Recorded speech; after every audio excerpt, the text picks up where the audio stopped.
Welcome to the Sales Influence Podcast, where we talk about finding the why and how people buy. I'm your host, Victor Antonio. Thank you for joining me today. Thank you for lending me your ears. Today, I'm going to talk to managers. If you're a manager and you're managing salespeople, this podcast is for you. Ooh, I'm about to play the shame game. Look, companies are frustrated today. Salespeople are not hitting their number. Different studies put the number at different rates, but on average, 50 to 60% of salespeople are not achieving or exceeding their quota.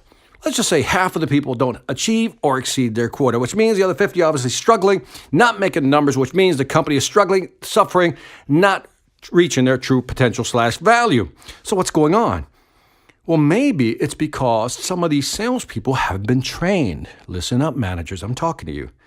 See, companies are frustrated because managers are not taking the time to train the people beneath them.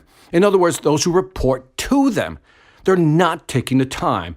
And we all know that if your salespeople are not properly trained, we're just losing opportunities. Now, managers get this rationally. You can talk to a manager rationally.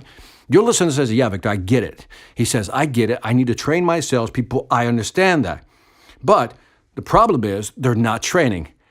One study showed that on average, a manager should dedicate 4 to 5 hours per month coaching new salespeople. But again, the reality is majority don't. Majority of managers simply do not want to manage or coach. You know, their mindset is, I hired the person, I'm paying them a good salary, they got great commission structure, compensation plan is great. Why do I need to, they're grown people, why do I need to train them personally? They should be able to get the information themselves, learn on the spot, do some ride-alongs and pick it up quickly, just go sell. You ever heard that one?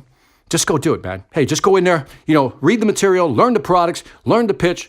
Here's the slides, go pitch, there's your business cards, those are your territories, boom, go sell. That's not coaching. That's not coaching, that's telling. And so a lot of companies, top management, has tried everything. They try sending emails to these managers, say, hey, come on, we got to coach your people, we really got to get these guys trained, right? They do, one-on-one conference calls, they have meetings about this, but still, managers are not taking the time to coach, train their salespeople. Because sales managers, look, I get it. If you're a sales manager and you're listening to this, man, I get it. I've been in your shoes. I've been in that chair. You're worried about hitting the number because every year that number seems to go up. It defies gravity, right?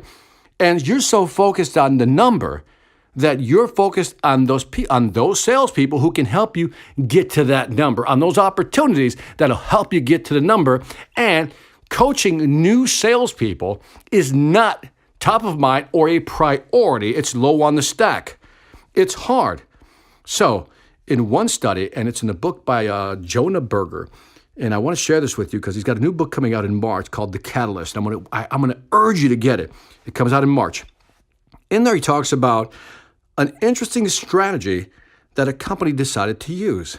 Instead of telling managers what they need to be doing, how they need to be coaching. In other words, stop pressuring managers, stop trying to sell managers on actually training their salespeople. They took a totally different approach. They went from push to pull. Here's what I mean. Instead of saying, hey, you need to train your salespeople, you need to dedicate some time, this is part of your job, you need to do it. Instead of doing that to them, what they decided to do was have one-on-one conversations with these managers. And they would ask the managers these questions. First question, they would ask the manager, let's say you're an executive, you're a CEO, or you're the VP of sales, and you ask one of your managers, say, let me ask you a question. How did you learn to become a great salesperson? Ooh, what a great question, right? How did you learn to become a great salesperson? And I'm sure the manager says, well, I learned the techniques. But how did you learn the techniques? Where did you learn some of these great closing techniques that you currently use? Your ability to, work with customers, deliver a great presentation. How did you learn that? And eventually, the sales manager would say, well, I had a great mentor or a great coach. See how a question can guide them to the answer. And so what top management started doing is it started asking managers, how did you become good? How did you get so good? What did it require for you to become good?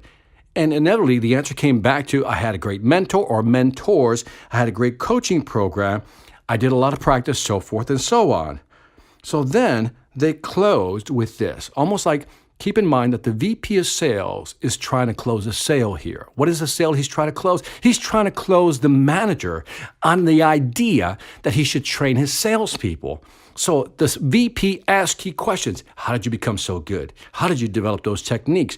And eventually the manager said, coaches, mentors. Then the VP went in for the kill, went in for the close, and asked this closing question.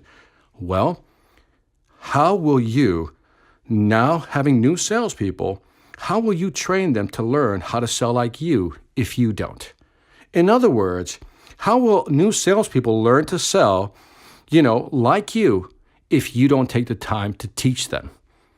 And you can almost imagine how that conversation probably ended. All of a sudden, he's probably saying, you're right, I need to take more time. Now, the lesson embedded in this story is that you can tell people what they need to do. But again, that causes this reactance, right? In sales, we call it sales reactance. Reactance is basically this pushback. When you tell people what they need to do, we need you to train the new salespeople. We need you to train with them every month. We need you to spend 4 to 5 hours with them every month. You need to do this. People push back. Just like when you pressure a customer into buying something, you need to buy this, you need to get that, they're going to say, I don't need to do anything. They push back. That's reactance. So what this executive did was take a different approach. Instead of pressuring, pushing, and generating reactance, they simply asked questions. And the questions were, how did you become a great salesperson? How did you learn these techniques? How did you learn how to prospect? How did you learn how to close? And the answer inevitably came back to, I had a great coach and I had a great mentor. And then the executive closes that by saying, well, how will your new salespeople learn to do that if you don't take the time to coach them? And at that moment, it's an aha moment for the manager. And the big takeaway here is that let's not push people. Let's guide people to arrive at a conclusion through a series of questions. Remember what I've said in the past. The average salesperson practices what to say. The superior salesperson practices what to ask. The power is always in the question. And that is it for this Sales Influence podcast. I definitely want to hear what you think of this one. If you're a manager, I really want to hear from you. So don't forget to leave me some feedback on iTunes, Stitcher, YouTube, and now Spotify. Let me know what you think. I greatly appreciate it.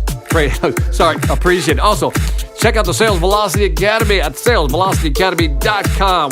Again, adding great courses, great content. Think of it as a toolbox to help you train or coach your team. Lastly, I want to thank you for listening. This is Victor Antonio, always reminding you, selling ain't hard when you know how. Take care. Hi, I'm Victor Antonio. I'm an author, sales trainer, and keynote speaker. I'm often asked, what makes a great speaker? Is it someone who delivers real content that the audience can use? Is it someone who engages the audience so they're part of the learning experience? Or is it someone who can motivate an audience to push them beyond their comfort zone and discover new abilities?